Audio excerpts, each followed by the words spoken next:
रामगढ़ छोटा सा गांव था। दिन में खेतों की चहल पहल, तालाब पर औरतों की हंसी और बच्चों की किलकारियां गूंजती।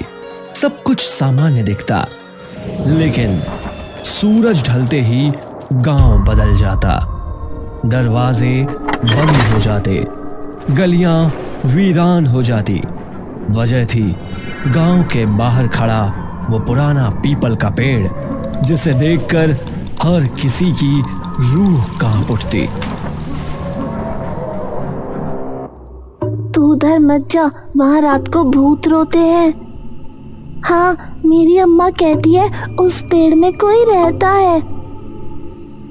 तभी वहां पर गांव के बुजुर्ग श्यामलाल आते हैं और बच्चों को चेतावनी देते हैं। अरे अरे, कान खोल कर सुन लो। अंधेरा होने से पहले ही घर पहुंच जाना ठीक है। उस पीपल के पास जो गया वो लौटा नहीं बेटा। भगवान बचाए उस दिशा से। दिन में भी दिल कांपता है वहां देख के। गांव में दो लड़कियां रहती थी, अनामिका और स्वरा। दरअसल वे शहर पढ़ाई के लिए चली गई थी और बरसों बाद इस गांव लौटी थी। दोनों जवान, निडर और जिज्ञासु स्वभाव की थी। गांव लौटते ही उन्होंने देखा, शाम होते ही हर कोई घरों को भाग रहा है। बच्चे खेल छोड़कर गलियों से भाग रहे हैं और ठीक उसी वक्त बुजुर्ग श्यामलाल चौपाल पर बैठे उन्हें डरावनी कहानी सुना रहे थे। अनामिका और स्वरा भी वहीं जा पहुंची। हाँ, अब चलो यहाँ से भागो और कोई भी घर से बाहर नहीं निकलेगा, समझे? हाँ, भूत हो या श्राप, कुछ तो है वहाँ। हम बुजुर्गों ने बहुत हाथ से देखे हैं। हाँ, मगर आज जब सबको डरता देखते हैं तो सच मानो हमें भी जानने की इच्छा हो रही है। तुम दोनों शहर में रहकर सब भूल गई हो। यहाँ रात ढलते ही हवाएं भी अजीब तरह से साएं साएं करने लगती हैं। जिज्ञासा अच्छी चीज है, लेकिन उसके साथ सावधानी का होना भी उतना ही आवश्यक है बेटी।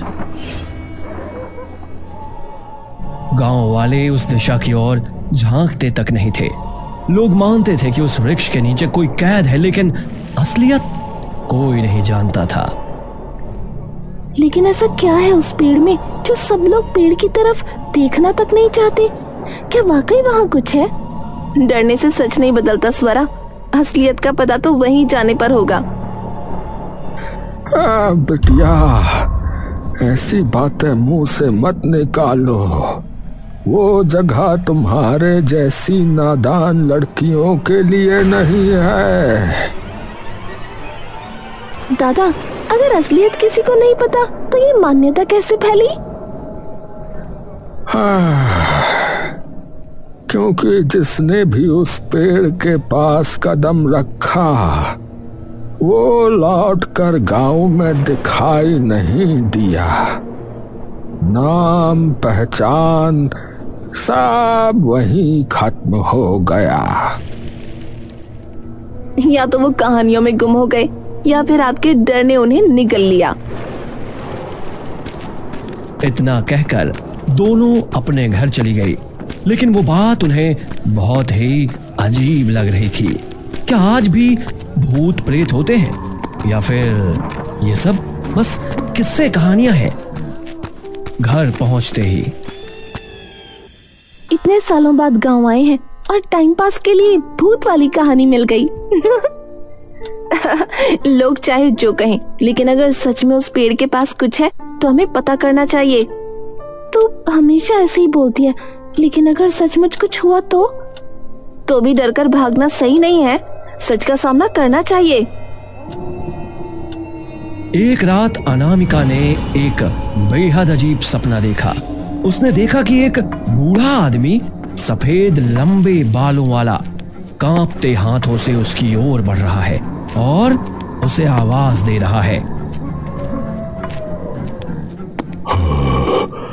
मुझे मुक्त करो, मेरी मदद करो, वरना सब नष्ट हो जाएगा।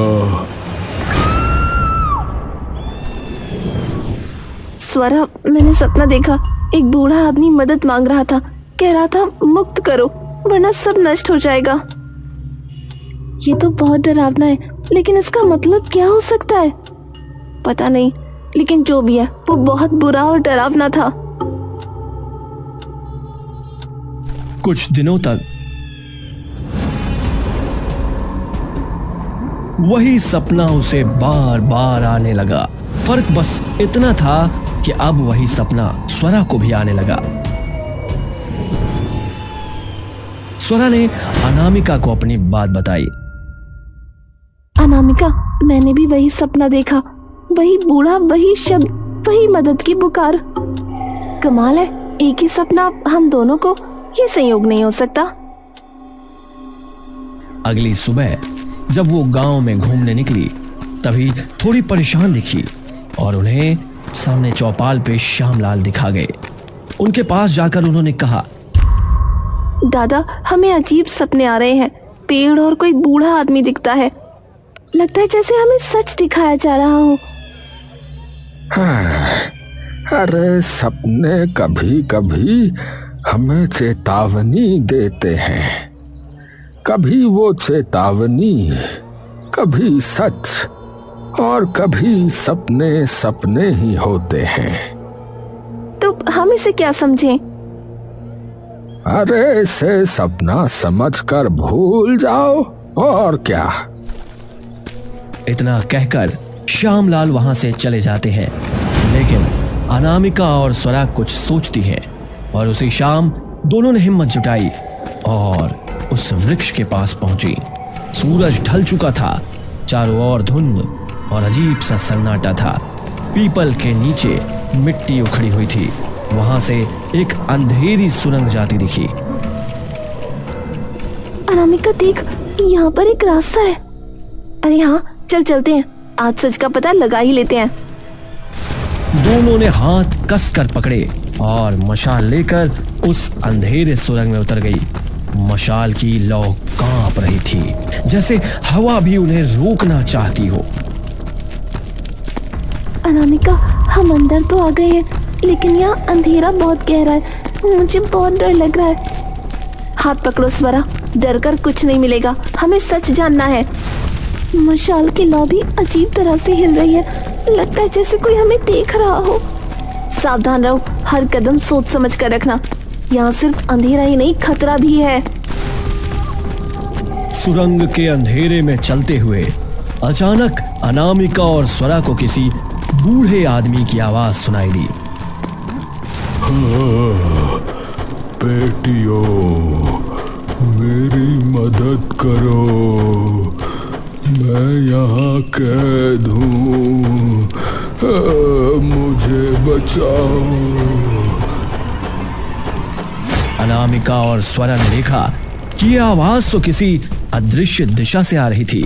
अचानक उनके सामने एक धुंधली परछाई उभरी जो धीरे धीरे आकार ले रही थी। अनामिका, क्या वो वही बूढ़ा है? हाँ, उसकी आत्मा हमें बुला रही है, हमें उसकी मदद करनी होगी। वहां बूढ़ा रोता हुआ एक जंजीर से बंधा था। उसकी आंखों में डर और आशा दोनों झलक रहे थे। बाबा, आपको ऐसे किसने जंजीरों से जकड़ा है?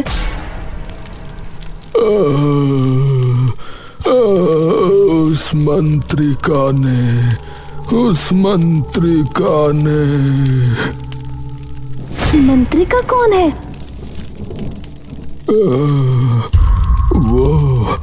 वो एक तांत्रिक है। लेकिन आपको ऐसे जंजीरों में क्यों जकड़ के रखा है? वो मुझसे बड़ी तांत्रिक बनना चाहती है और इस गांव को हानि पहुंचाना चाहती है। लेकिन वो ऐसा क्यों करना चाहती है? वो मैं बाद में बताऊंगा। पहले जल्दी मुझे यहाँ से मुक्त करो। समय कम है, वरना वो आ जाएगी। हाँ, हम अभी आपको मुक्त करते हैं। बाबा आप डरिए नहीं, हम आपको उस मंत्रिका के हाथों से बचा लेंगे। दोनों लड़कियां बाबा की जंजीरें तोड़ने ही वाली थी कि अचानक चारों ओर से एक अजीब सी गूंज उठी। सुरंग कांपने लगी, मशाल की लौ बुझने को ही और कानों में तेज मंत्रोच्चारण गूंजने लगा। ओम दैत्य विनाशाय नमः। ओम दैत्य विनाशाय नमः। तभी सुरंग के बीचों बीच उन्हें एक औरत दिखाई दी, काले वस्त्रों में, लाल आंखों वाली, हाथ में चमकती हुई मणि। वह लगातार मंत्र जप रही थी। ये कौन है? शायद यही मंत्रिका है, बूढ़ा बाबा सही कह रहा था। वो दोनों जल्दी जल्दी बूढ़े बाबा को आजाद करने में लगे थे कि तभी मंत्रिका उन्हें देख लेती है। कौन हो तुम? यहाँ क्यों आई हो? तो क्यों उस बूढ़े को बांध कर रखे हुए है? उसे मुक्त कर। बूढ़ा? तो उसने तुम्हें बहकाया? मूर्ख लड़कियों, वो निर्दोष नहीं, वो दैत्य है। लेकिन लड़कियों ने उसकी बातों पर भरोसा नहीं किया। तुझे धोखे की आदत होगी, पर हम इतनी आसानी से हार नहीं मानेंगे। वो दैत्य नहीं है, तू झूठ बोल रही है। उसे मुक्त करने से तू हमें नहीं रोक सकती, लेकिन हम तुझे रोक सकते हैं। तुम दोनों गलत कर रही हो। मुझे बचा लो बेटा, ये मुझे मार डालेगी। आप घबराइए नहीं बाबा, हम आपको कुछ नहीं होने देंगे। ओम दैत्य विनाशाय नमः। ओम दैत्य विनाशाय नमः। ओम दैत्य। तभी अनामिका और स्वरा मंत्रिका पर कूद पड़ती है और उनमें बहस होती है। अचानक झगड़े के दौरान अनामिका की मशाल झटकी और मंत्रिका की मणि जमीन पर गिरकर चकनाचूर हो गई। एक भयानक चीख गूंजी, सुरंग की दीवारें कांपने लगी। अचानक वही बूढ़ा प्रकट हुआ, लेकिन अब उसकी आंखें लाल थी, दांत नुकीले और शरीर दैत्याकार।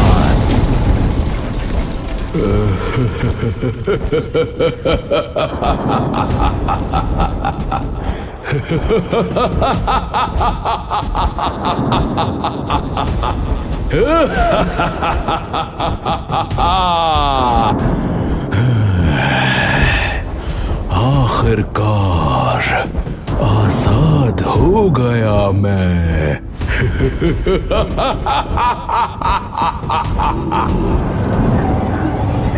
लड़कियां डर के मारे पीछे हट गईं। मूर्ख लड़कियों, माता चंडी ने उसे कैद किया था ताकि गांव बचा रहे। तुमने उसे मुक्त करके सबको संकट में डाल दिया। माता चंडी? हाँ, माता चंडी, जो गांव की कुल दैवत है, और मैं उनकी वाहक हूँ। इस दैत्य से गांव को बचाने के लिए माता ने मुझे चुना था। माफ कीजिए, हमें लगा आप बुरी तांत्रिक हो। हमसे बहुत बड़ी भूल हो गई।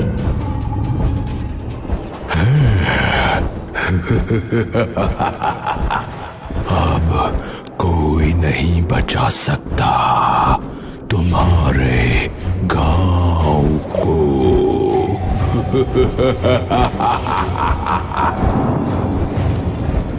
दैत्य ने पंजे फैलाए और अनामिका और स्वरा पर झपटा। तभी मंत्रिका उनके सामने आ खड़ी हुई। नहीं दैत्य, पहले तुझे मुझसे लड़ना होगा। तू मुझे रोकने की हिम्मत करती है। अब कोई नहीं बचेगा। तू हमें बचा रही है? हाँ बेटियों, मेरी नियत यही थी। तुम्हें सुरक्षित बाहर निकालना ही मेरा काम है। हम डरने वाली नहीं हैं, तुम्हारे सामने खड़ी हैं। तू मामूली सी लड़की मुझे खत्म करेगी? मैं तुम सबको खत्म कर दूंगा।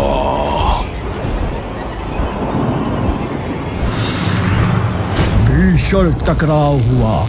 मंत्रों की गूंज से सुरंग हिलने लगी। मंत्रिका ने पूरी शक्ति लगाई और दैत्य को अनामिका और स्वरा से दूर धकेल दिया, लेकिन धीरे मंत्रिका की शक्ति दैत्य के सामने कम होने लगी। भागो अभी, वरना तुम भी नष्ट हो जाओगी। ये दैत्य पूर्णिमा तक इस गुफा के बाहर नहीं निकल सकता। तभी अनामिका और स्वरा ने देखा दैत्य उस मंत्रिका पर हावी हो रहा था। अनामिका और स्वरा को बहुत बुरा लगा, लेकिन वो चाह कर भी कुछ नहीं कर पा रही थी। तब एक छोटा सा पंछी वहां पर आया और मंडराने लगा। कुछ ही समय बाद एक रोशनी प्रकट हुई। वो रोशनी इतनी तेज थी कि दैत्य के साथ उन सब की आंखें बंद हो गई थी। उसी का फायदा लेके मंत्रिका अनामिका और स्वरा को लेके गुफा से बाहर आ गई। मौका देखते ही दोनों गुफा से बाहर आई और एक भयानक चीख उस गुफा से निकली। माँ चंडी ने हमें बचा लिया। हमें माफ कर दीजिए, हमें नहीं पता था आप माँ चंडी की वाहक हैं। हाँ, हमसे बहुत बड़ी भूल हो गई। सच में हम नहीं पहचान पाए आपको। लेकिन अब दैत्य आजाद हो चुका है, अब हम क्या करेंगे? वो अगली पूर्णिमा तक कुछ नहीं कर पाएगा। अब माता चंडी ही हमें मार्ग दिखाएंगी। सबने चंडी के लिए हाथ जोड़ के प्रार्थना की। वो दोनों, उन्हें सिर्फ एक ही चिंता थी, आने वाली पूर्णिमा के बाद वो दैत्य सब कुछ खत्म कर देगा। लेकिन उसके पहले दैत्य का खात्मा करना होगा। लेकिन कैसे? अनामिका, हमें पूर्णिमा से पहले कुछ करना होगा। अब हमें माता चंडी ही बचा सकती हैं। उस रात अनामिका और स्वरा सो रही थी। जैसे ही नींद गहरी हुई, उनके सपनों में अचानक एक तेज रोशनी आई। वो रोशनी धुंधली रूप में बदलकर माता चंडी बन गई, जो उनके सामने खड़ी थी। बेटियों, डरो नहीं, मैं तुम्हारी मदद के लिए आई हूँ। माता चंडी, आप सच में आप हैं? हाँ, मैंने तुम्हें इसलिए सपने में बुलाया क्योंकि असल में समय बहुत कम है। मैं तुम्हें बताऊंगी कि कैसे दैत्य को हराया जाए। माता चंडी ने दोनों के सामने दैत्य को मारने की योजना स्पष्ट की। उन्होंने दिखाया कि किस तरह पूर्णिमा की रात वृक्ष के नीचे गुफा में अग्निकुंड और मंत्रों की सहायता से दैत्य का दैत्य स्वरूप समाप्त किया जा सकता है। उसने कहा कि उनके रक्त की एक बूंद और अग्नि का संगम वृक्ष के जड़ों में डालना अनुष्ठान का अंतिम हिस्सा होगा, जिससे दैत्य को कैद किया जा सकता है। हम करेंगे माता चंडी। लेकिन ध्यान रखना, डरना नहीं है। दैत्य तुम्हें डराएगा, तुम्हारे मन को कमजोर करेगा। तुम दोनों को अपने साहस और विश्वास से काम लेना होगा। माता चंडी ने दोनों को मंत्रों की आवाजें और अग्निकुंड की तैयारी का अभ्यास करवाया। उसने दिखाया कि दैत्य प्रकट होते ही कैसे उसकी शक्ति को कम किया जा सकता है और कैसे उसका शरीर धीरे धीरे राख में बदल सकता है। जब दैत्य प्रकट होगा, तुम दोनों केवल अनुष्ठान और मंत्रों पर ध्यान दो। डर के सामने मत झुको। याद रखना, ये लड़ाई सिर्फ बाहरी नहीं, अंदर की भी है। जैसे ही शाम हुई, मंत्रिका अनामिका और स्वरा ने माता चंडी की हिदायतों को याद करते हुए पूर्णिमा की रात के लिए डरते हुए वृक्ष के गुफा में तैयारी शुरू कर दी। चारों ओर दीपक जलाए गए और मंत्रों का जाप शुरू किया। ओम दैत्य विनाशाय नमः, ओम दैत्य विनाशाय नमः। माता चंडी ने सब सिखाया, अब हम तैयार हैं। अब दैत्य को मरना ही होगा। जैसे ही उन्होंने मंत्र पढ़ना शुरू किया और रक्त अग्नि का संगम किया और वृक्ष को जड़ों पर डाला, जमीन कांपी और आसमान में काले बादल छा गए। दैत्य प्रकट हुआ, उसकी लाल आंखें भड़क रही थी। तुम मुझे बांध नहीं सकती। मैं अजेय हूं।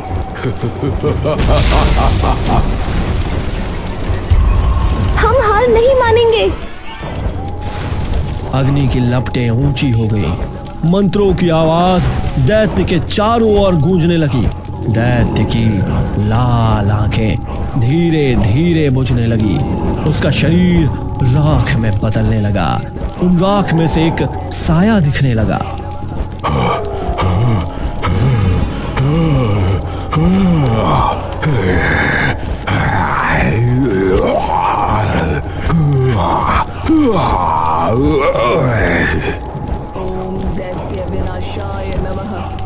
जैसे ही दैत्य राख में बदलने लगा, अचानक चारों ओर धुंध गहरी हो गई। उस धुंध के बीच एक रोशनी फैलने लगी और उसी रोशनी से बूढ़ा दादा प्रकट हुए।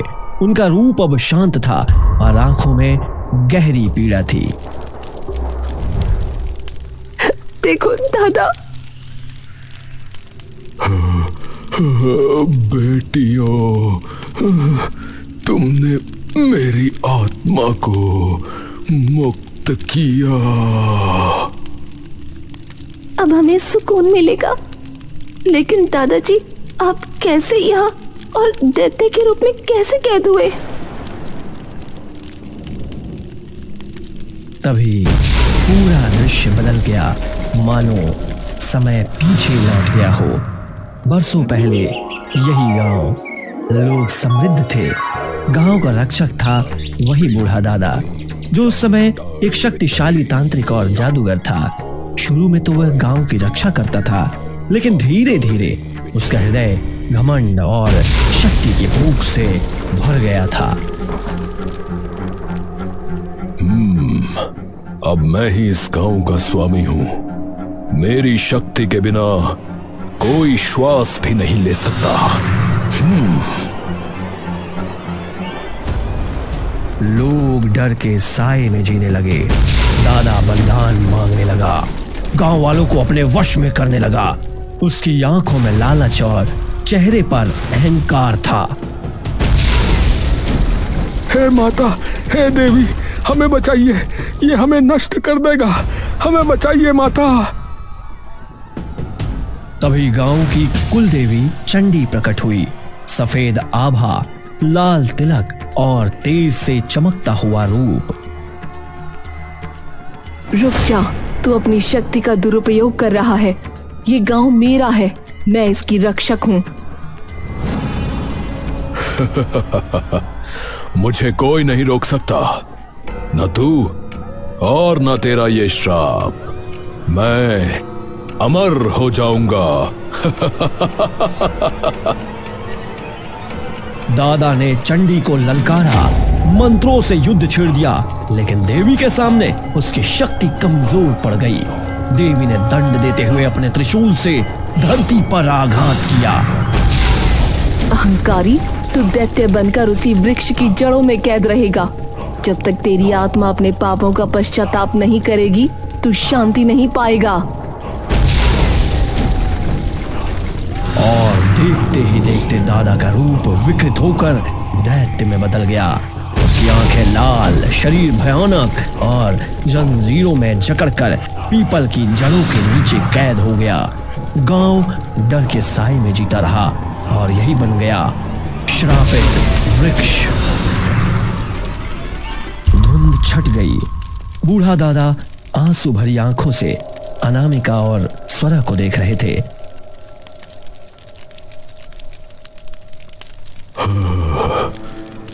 बेटियों, यही मेरा सच है। मेरे बापों ने मुझे बांध दिया, और तुम्हारे साहस ने ही मुझे मुक्ति दी।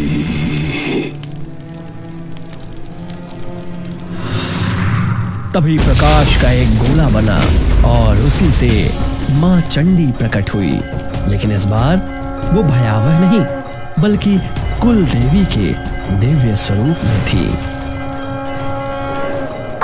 आप तो गांव की रक्षक देवी हैं। हमें लगा आप तांत्रिक थी। मैं तुम्हारे गांव की कुल देवी हूँ।